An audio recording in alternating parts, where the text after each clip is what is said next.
Believe it or not, there is a 16th century manuscript about fighting that can be applied to baseball bats. Because good old Paulus Hector Mair shows us how to fight with the peasant stick, which is basically just a caveman club, some random branch. It could be anything that's club-like.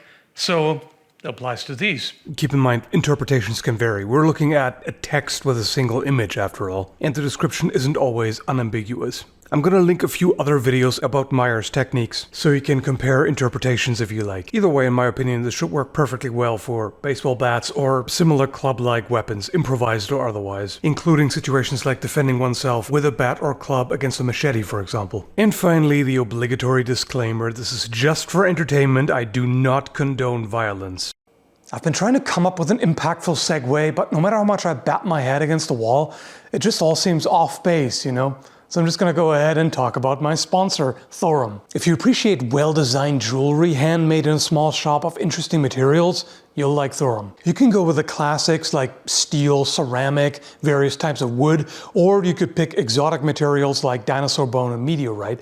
There's actually a new range of meteorite rings, and one in particular caught my eye, the asteroid.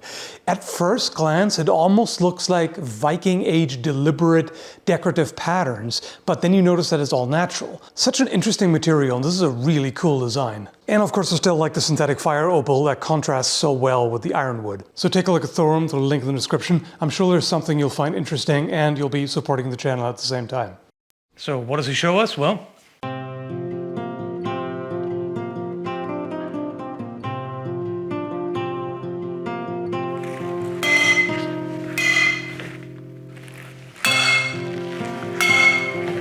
okay, so in this play, both of us have our left leg forward. I have my club fairly high, the opponent has it a little bit lower. I step in trying to hit them in the head. The opponent displaces my strike by striking into it and following through. So, boom. Now the counterattack comes. I do the same thing. I strike into it. Now I'm taking a triangle step, meaning my left leg goes diagonally and then my right leg follows. At the same time, I'm striking to the arm. So I'm going to be hitting the elbow.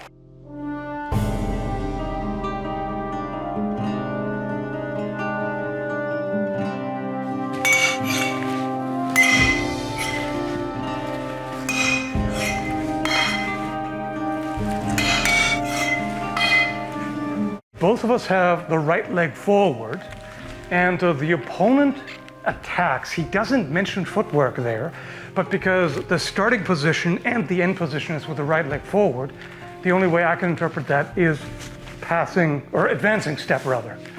So, like this. So it's sort of Kendo-like almost. So as the opponent does that, I bind, I feel the pressure going this way, so I release, step over here, and strike. Here's the counter, so now I'm the attacker.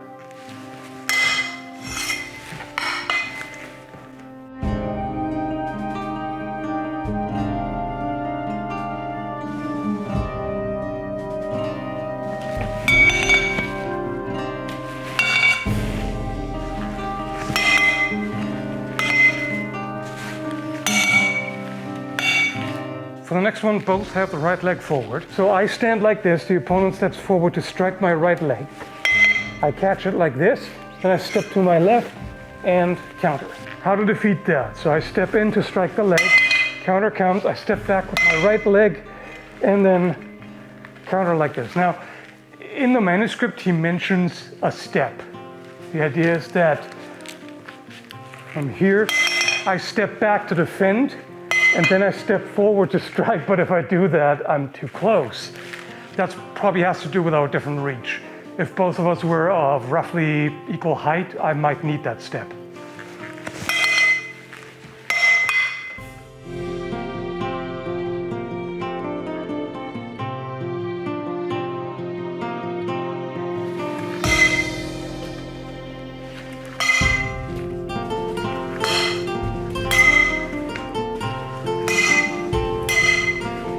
attacker's club is low, like this. He talks about stepping in to strike to the right arm. I might also interpret it as a strike like this, so what would be a false edge cut with a sword.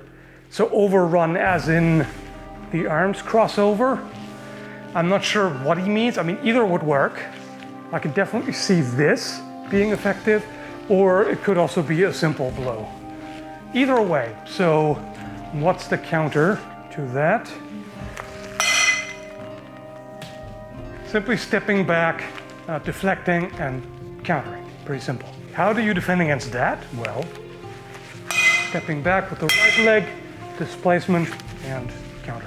Mair has a few more techniques, but they mostly follow the same logic, and I wanted to keep this fairly short. So as you can see, there is a lot of reliance on displacement, striking the opponent's club, or in this case, bat aside, and then countering, which is not the most complex thing in the world, but it's definitely more than just oonga boonga, caveman style. And you can apply this to a number of different attacks. So for example, if I have my right leg forward, let's say my bat is up high, and the opponent wants to strike my exposed right leg.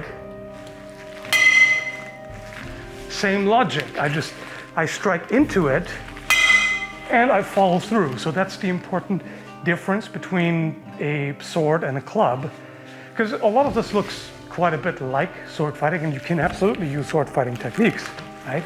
It's just that you're better off using the momentum because more of the mass is up here.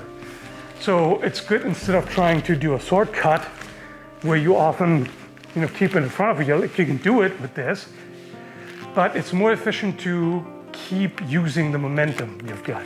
So in this case, that strike, and it's very similar to the other technique he has, which is,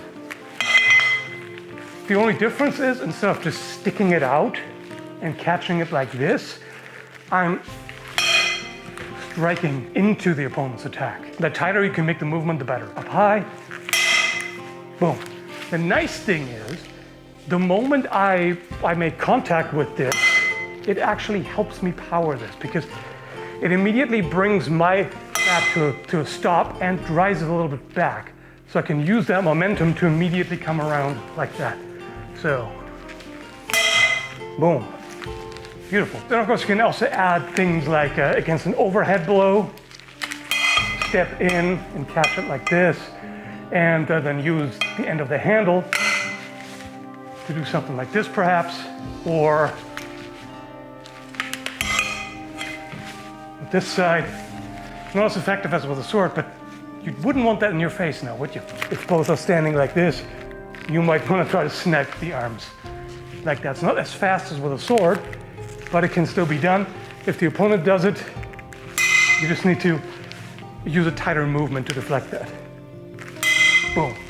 And there, a thrust makes sense. Again, it doesn't have a point, but you still don't want that in your head, and there could be a follow-up. So back of my hands, boom, boom, right? So there are a bunch of different ways to apply historical arm techniques to baseball bat. Hope you found this interesting. Thanks for watching, and stay safe.